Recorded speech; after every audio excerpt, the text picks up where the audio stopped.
जी, अब नेक्स्ट में हम आते हैं एनोनिमस फंक्शंस की तरफ। डेलीगेट्स हमने देख लिए हैं कि यूज़र डिफाइंड कैसे होते हैं और सिस्टम बिल्ट इन डेलीगेट्स कैसे हैं।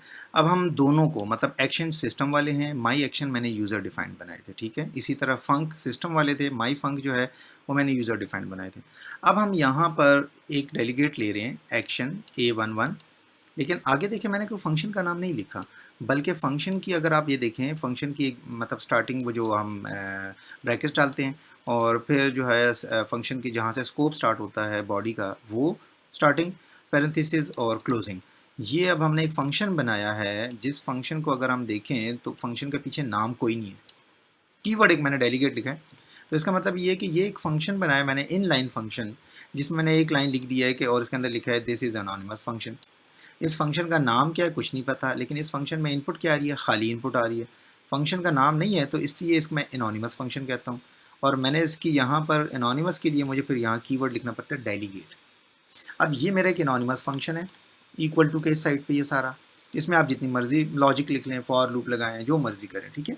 ये मैंने अभी सिंपल वर्जन लिखा है और एक डेलीगेट को असाइन कर दिया एक्शन को मैंने कहा है कि भाई अब A11 जो है एक ऐसे फंक्शन को पॉइंट कर रहा है जिसका कोई नाम नहीं है, तो इसको हम कहेंगे कि ये जो डेलीगेट है ये एनोनिमस फंक्शन को पॉइंट कर रहा है। तो आप किसी भी मतलब नेम्ड फंक्शन को या नेमलेस फंक्शन को, दोनों को आप किसी डेलीगेट के साथ एसोसिएट कर सकते हैं, ठीक है। और फिर इन्वोक करना वही पुराने तरीके से है। अब ये एक और फंक्शन मैंने बनाया है, इसमें एक इनपुट भी जा रही है, तो इसलिए मैंने लिखा है डेलीगेट, क्योंकि नाम नहीं है तो मैंने कीवर्ड डेलीगेट यूज़ कर दिया। और इस फंक्शन में एक इनपुट एक्स जा रही है और इसमें दो स्टेटमेंट्स हैं, मतलब दो लाइनें हैं लिखी हैं, तो इसलिए मैंने पहले में लिख दिया this is anonymous function to और हियर इज़ द इनपुट, जो एक्स में इनपुट आएगी वो प्रिंट भी हो जाएगी इस फंक्शन से, ठीक है, जब आप इसको इन्वोक करेंगे। तो इन्वोक करते वक्त आप इसको एक इंटीजर भी पास करेंगे, क्यों? क्योंकि मैंने यहाँ डिक्लेरेशन के वक्त बता दिया कि ये एक इंटीजर इनपुट लेगा, ये फंक्शन रिटर्न नहीं कर रहा क्योंकि एक्शन है। अब नेक्स्ट हमने एक एनोनिमस फंक्शन बनाया है जिसमें एक इनपुट इंटीजर एक्स जा रहा है, ठीक है, एक डेलीगेट है और इससे एक रिटर्न भी हो रहा है, देखें जो एक्स का स्क्वायर रिटर्न हो रहा है, तो इसका मतलब ये कि इसमें कुछ प्रिंट हो रहा है और फिर कुछ ये रिटर्न भी कर रहा है। अब ये फंक्शन इनपुट भी ले रहा है और रिटर्न भी कर रहा है, तो इसको हम एक्शन के साथ नहीं हैंडल कर सकते। तो हमने एक अपना डेलीगेट बनाया था माई फंक टू, जिसका हमें पता था कि एक इनपुट ले रहा है और एक रिटर्न कर रहा है, और इनपुट क्या ले रहा है, इंटीजर, और रिटर्न क्या कर रहा है, वो भी इंटीजर। तो अगर आप माई फंक टू के ऊपर देखें तो ये हमने बनाया माई फंक टू और उसी के कंपेटेबल बनाया हुआ है, ठीक है। तो फिर आपको यहाँ पर कोई इशू नहीं होगा। तो ये हो गया जी, एनोनिमस फंक्शन के साथ भी हम डेलीगेट यूज़ कर सकते हैं। अच्छा, इसी तरह एनोनिमस फंक्शन के आगे हम चलते हैं। तीसरी चीज़ हमारे पास है lambda expression. Lambda expression basically हमारे पास हमने यूज़ किया हुआ है लिंक के अंदर।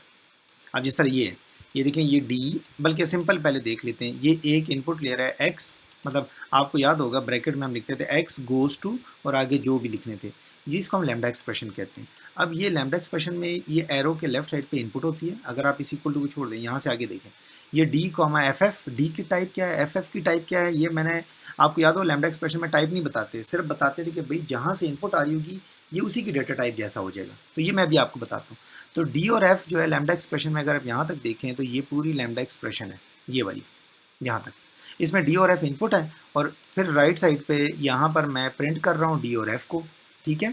तो ये लैम्डा एक्सप्रेशन है, इसको अगर मैं किसी पॉइंटर को असाइन करता हूँ, उसका नाम मैंने A22 रखा है, तो पॉइंटर मैं बता रहा हूँ कि एक इंटीजर होगा और एक फ्लोट होगा। इसका मतलब है डी इंटीजर बन जाएगा और ये एफ फ्लोट बन जाएगा, ठीक है। तो हम लैम्डा एक्सप्रेशन को भी डेलीगेट असाइन कर सकते हैं और फिर आप इन्वोक भी कर सकते हैं उसको। नीचे एक और एग्जांपल है कि एक इनपुट एक्स जाएगी आपको, और क्योंकि मैंने फंक टाइप का बनाया है और यहाँ आप बता रहा हूँ कि इंट इनपुट जाएगी और बूलियन रिटर्न करेगा, तो अब मुझे ये लैम्डा एक्सप्रेशन भी उस जैसा बनाना पड़ेगा। अब एक्स इनपुट आ रही है तो इसका मतलब ये इंटीजर होगा, क्योंकि मैंने ये F22 में बता दिया यहाँ पर ये, ठीक है। तो इसलिए ये एक्स रिफ्लेक्ट करेगा यहाँ से। इसी तरह जो से है ये रिटर्न क्या कर रहा है, एक्स का मॉड लेके चेक करें कि ज़ीरो है कि नहीं है। तो अगर ये ज़ीरो है तो ट्रू, नहीं तो फॉल्स, तो इसका मतलब बूलियन रिटर्न कर रहा है। तो ये फंक F22 को असाइन कर दिया, इनपुट ले रहा हूँ, ठीक है, और ये मुझे रिटर्न करेगा आंसर। तो ये हो गया जी आपके, आप डेलीगेट्स लैम्डा एक्सप्रेशन को भी असाइन कर सकते हैं। इसका मतलब आप अपने लैम्डा को, आपने बड़ी कॉम्प्लेक्स किस्म की लैम्डा एक्सप्रेशन बनाई है तो आप किसी डेलीगेट को असाइन कर दें और बार बार उसको यूज़ करें। मसलन आप F2 को आप नीचे जितनी मर्जी मरतबा यूज़ करें डिफरेंट इनपुट के लिए, ठीक है।